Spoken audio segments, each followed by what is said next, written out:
Welcome to this Zentangle Quickie. My name is Heather Hartwick Gladden. I'm a Certified Zentangle Teacher. And today we're going to take a look at the tangle Flove from CZT Gloria Pazos. And I'm assuming that is how it's pronounced because on Gloria's step out, which you can see that in the description section, it says Flor d'Amour. So I'm assuming it's, like flowery love or something. Flove it is. And so, on this upcoming Valentine's Day, you can, and you know what, and if you don't have a sweetie, you can talk to whatever you love, and just say, I flove you. Let's talk to my pens. I flove you, pen. And all of my things, and then maybe they'll act nicer to me. Oh my goodness. All right. So, cute and simple. What more can you want, right? Okay, so, and I'm just going to draw, I'll just draw one. You can see some ideas, again, in the description section on Gloria's step out. That's for more inspiration on how, there's, let's see, there's just one sample, one big sample, two samples, really. Just really, really neat. Okay, so this is how it goes. We're going to draw, and you know what? I'm going to, because I'm much better at drawing this way, at least one side. Okay, so we're going to draw a heart, and I know that there are those that have a challenge with drawing a heart, and I find it best to think, all right, we're doing a C-shaped curve line based on a C shape, right? But maybe if you want to put a little S in there at the end, like so, you can. And then, however it works best for you to do it the other way, I'm going to do it upside down. Actually, I was doing these upside down and it was fine. It was really weird. All right, and then on the other side, same idea. And don't worry about if it's even or not. It doesn't matter, right? Okay, now I did take my artistic license, and I split some of the steps up just because I know how I am, and I'd be like, I want to see how that's done. Don't just show me, oh, here's this. Let's see how it's done in Zentangle elemental stroke steps. So I did split it out a little bit. All right, so, and in doing that, I started here. So, and you could use the takeoff and land concept. That's probably not a bad idea. We're going to put another C-shaped curve line. Yeah. And up to you how you want to curve it. But like this. And then the other side, same thing. And, turn your tile so that way your hand is comfortable. But also, if it works better for you, if you can do this, then fine.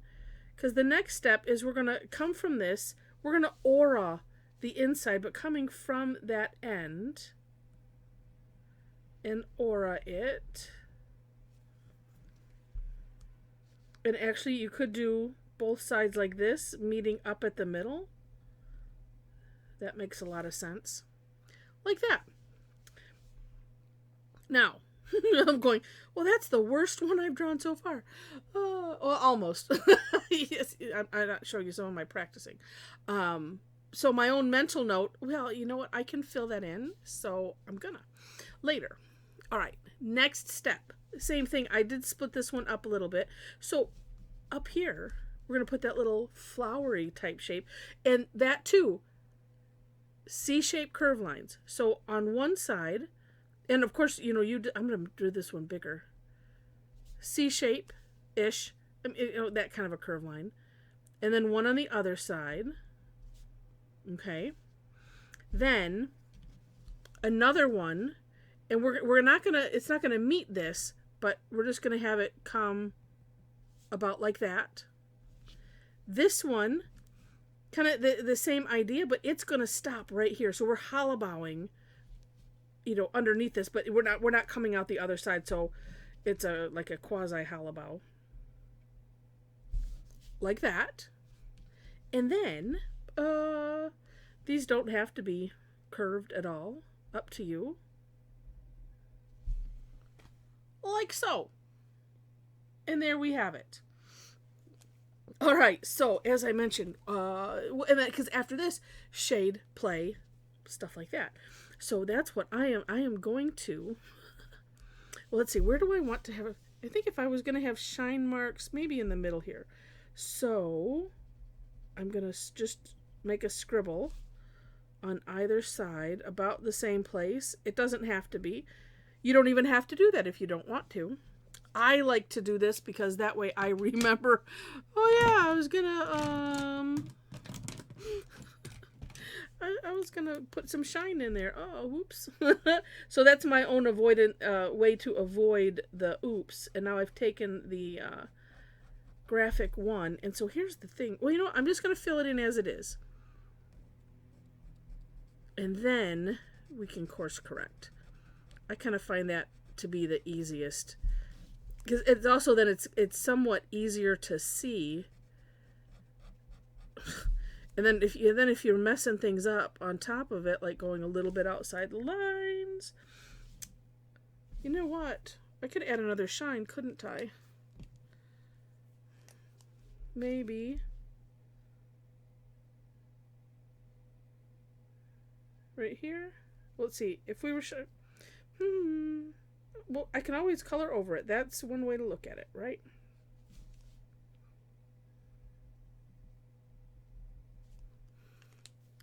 Okay.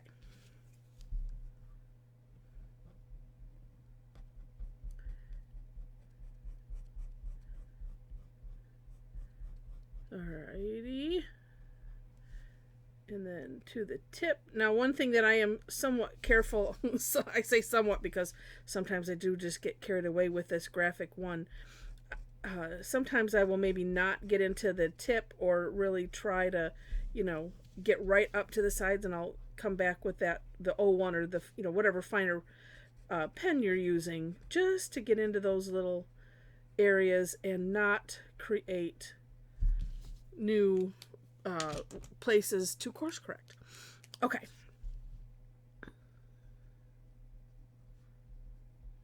Like that. Now, one place, let's see, if I was to take this, yeah. Oop, and let's round that. It got a little bit flat there. And if you notice, I'm going right over the edge. I feel like I've called it like I'm slicing.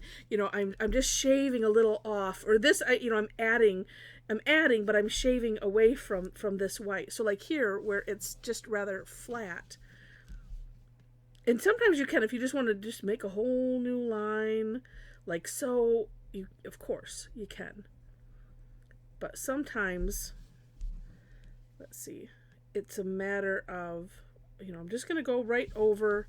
How do I get a little point on here? Oh, maybe I just do like that. So it curves in a little bit more. There we go. Yeah, now it looks like I meant it. This let's curve that in a little bit more too. See, and so you can just make little course corrections.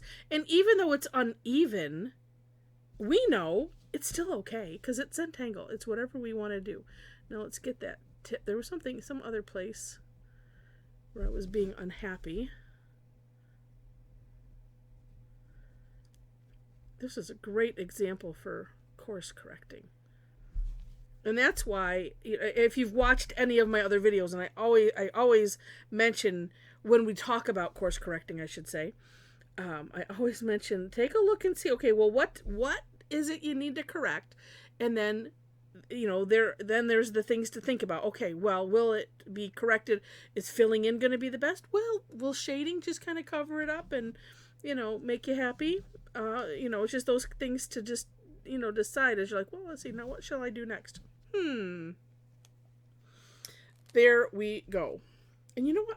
Let's go a little old school here. I'm just going to put some little lines like that because it's cool. And we could probably do that on this side too, just to kind of makes it like a curve, just doing a little bit different angle. And I think I might just leave this the center, and that's it. Okay, pencil. And then what's fun is we can still go over that with the graphite. Just, I want to make it a little bit rounded looking. Cool, like that. And this is more to make it look tucked in. And then I did put some on this side, a little bit. I have to be careful as I'm working on a small tile, and in order to get the effect, you have to have some natural tile color left. So that was what I'm being careful about. Let's just, and that was the other reason. Well, let's just do this bigger than I normally would, so that way we can do that. Then the other bit of magic that you can use is the Prismacolor colorless blender, and without adding more graphite, see how it just makes it darker? I think it's just because it mashes the graphite in or something. I just know that it works really cool. Like that. So neat. All right. And let's add a little, let's go, okay, I'm just going to go a little distance away. I've been liking doing that lately.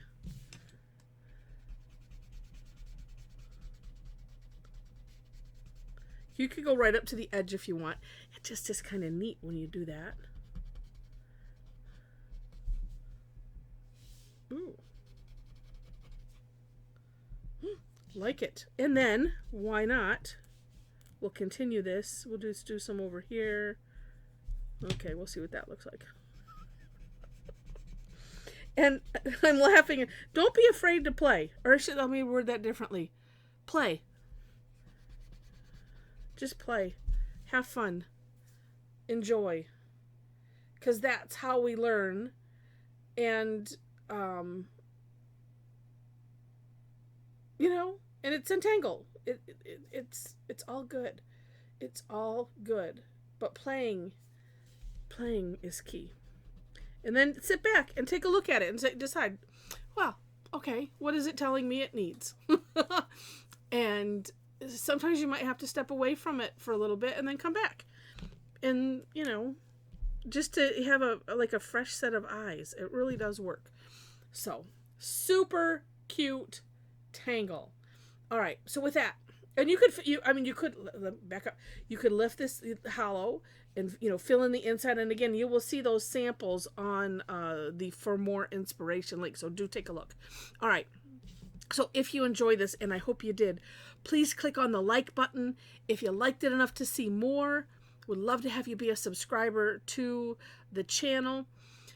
I mentioned the description section. I always do my own version, so you'll find that. And Gloria's in the description section. Below those, you'll find my link tree where you can, that has like all of the pertinent links. So to my website where you can follow my blog and take a look at classes, things like that.